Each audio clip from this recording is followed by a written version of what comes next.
Good morning mga ka-chicken. Update tayo ng ating RTL. Mga bagong dating na RTL natin. So far is I think 11 days na sa atin nang dumating. 11 days mula nang dumating dito sa atin. At sabi ni supplier is 18 weeks and 3 days na to. Ngayon.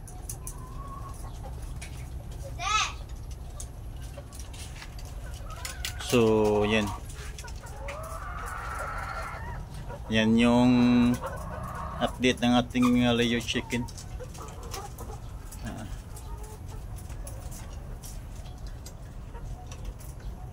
Check natin kung 18 weeks na ba talaga to. Ano sa tingin nyo? Yan. Medyo malulusog naman yung iba. Maliban doon sa apat na nagkaka-crisis spoon. Lumuluha yung mata. Yun doon, no. Yung dalawa nandyan. Yung dalawa, iniwalay ko. Nilabas ko kasi maluha yung ano nila. Yan, yung isa okay na. Yung isa na lang, may bukol pa. Kaya, separate po na natin. Yan, yung mga 18 weeks na ba to? So far, wala pa. Hindi pa nangingitlog tong mga to. Yan. Sana ay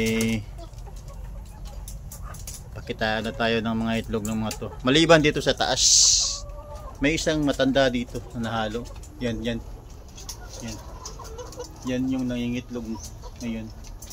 I think 1 week ago nangingitlog na to. Yan. Yung itlog na yan. Yan yung itlog niya. 3 days ago nagpalit tayo ng ano, ng grower to nagmix na tayo ng grower to layer. 50-50 yung mix natin. Ang nangyari is bumaba yung consumption nila from 6.5 kilos naging 6 kilos na lang yung consumption nila sa loob ng 2 araw. At pagka kinaumagahan may pakunti-kunting pa natitira. Siguro naninibago sila from crumble to smash feeds. Pati yung itlog ng isang to nagbago din. Kasi yung unang itlog niya is 33 grams in sunod na araw 39 grams, and then 42 grams. Yung pang-apat is 52 grams na. Ayun, nag-mix na tayo ng nag-mix tayo ng feeds. Grower 50% grower, 50% na smash layer. Yun, hindi siya ng itlog, walang itlog. Pagka kinabukasan na ng itlog siya, lumiit yung itlog niya, lumaba from 52 naging 42 na kahapon. So ngayon, pangatlong araw ng pagbibigay natin ng mix feed, halo ng grower to layer mash, grower crumble to layer mash. Yan, mas bumaba pa yung timbang ng ating kahapon is bumaba siya ng 42, ngayon is 39 na, bumaba pa, lumiit pa. Kaya sana ay makaka-recover to itong natin. Itong isang to yung nangingitlog pa ngayon. Yan, medyo matanda na, nalagyan na yung niya. Yung iba wala pa. Kain pa ng kain. Yan yan mga martis. Kain pa ng kain mga yan. Kaya hintay lang tayo. Sana ay pakitaan na tayo ng mga nila itlog. 11 days na to nang dumating sa atin. Kaya 11 days na tayo nagpapakain. Isang linggong grower. Tapos naghalo na tayo ng smash layer mash. Nahirapan tayong bibili ng layer mash. Naghahanap ako ng pure blend dito, kaya lang wala tayong makita. So doon na lang tayo sa supplier. Bumili muna ng smash. Yung produkto nila is Quali Feeds. Quali Feeds, yeah. medyo hindi maganda yung packaging nila, parang ano lang, walang plastic sa ilalim, walang protection, tapos medyo mahal pa.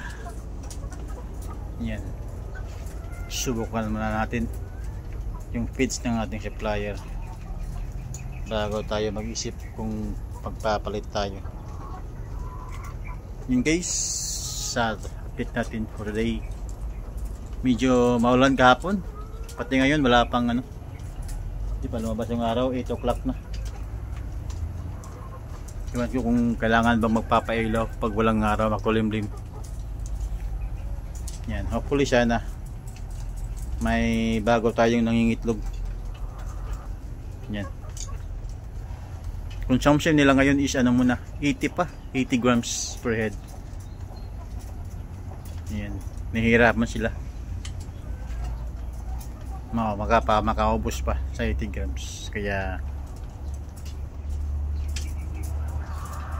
di pa tayo pwede mag-increase ng 5 grams siguro next week na. Bubaba kasi yung consumption nila ngayon.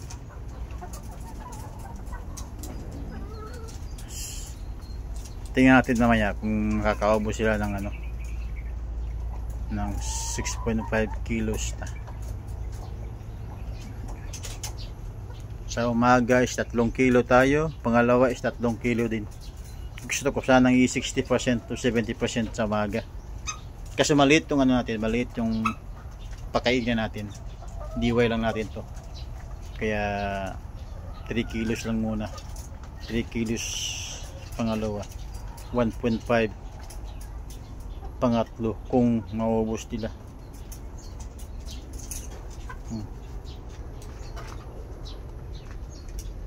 Kain lang kayo ng kain dyan, ha, tapos bigyan nyo na ako ng itlog.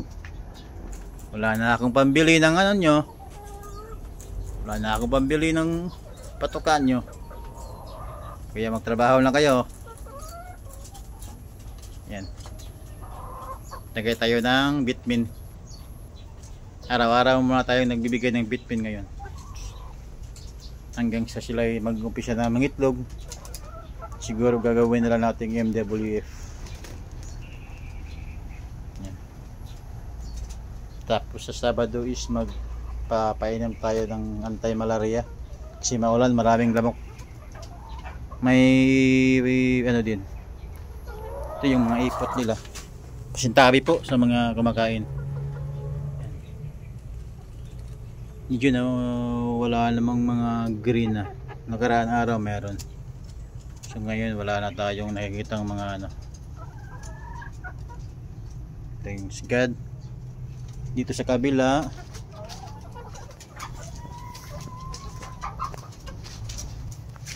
ayan, sa kabila medyo may, dito sa may green, oh. Yan, dilaw, ito yung may mga sakit, dalawang to, kaya bibigyan natin to ng ano, anti-malaria. Ito lang dalawa. Yan, tingnan nyo, dilaw yung ipot nila. At saka dito din sa taas may paminsan-minsan ding dumidilaw yung ipot nila. Kaya nga sa Sabado papainom tayo ng ano, anti-malaria. And then sa Sunday is mapaplasing tayo. Ayan guys. So that's all for today. Our 11 days dito sa atin. Yan, first time natin to. Excited tayo makakita ng itlog. Sana hindi tayo na-scam dito. Hoping na kompleto to sa ano, kompleto to sa mga basin.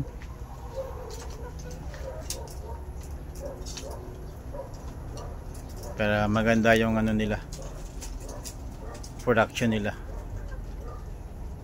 Yan. Backyard lang to mga, ito'y konti lang. Practice lang muna, first time natin. sayang kasi yung bakante dito.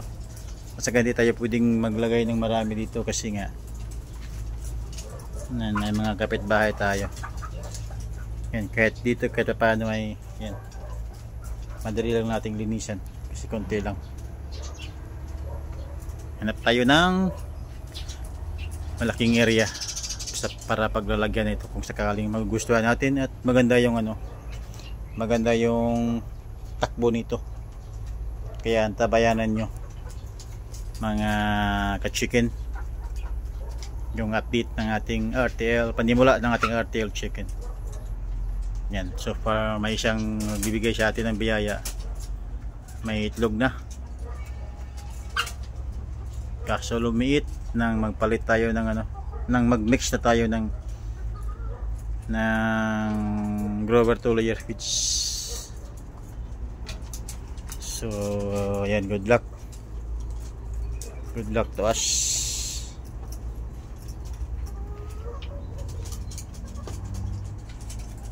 See you guys, please subscribe po, tapatulong po ako sa inyo. Yan, please subscribe and hit the notification para ma-update kayo at ma-remind kayo na may bago tayong mga video o update chatting mga chicken layer. Saka sa mga eksperto dyan, sana ay mabigyan nyo po ako ng konting paalala kung ano man ng mga dapat pang gawin dito. Yan, first time natin, first training, sana ay maging successful tayo.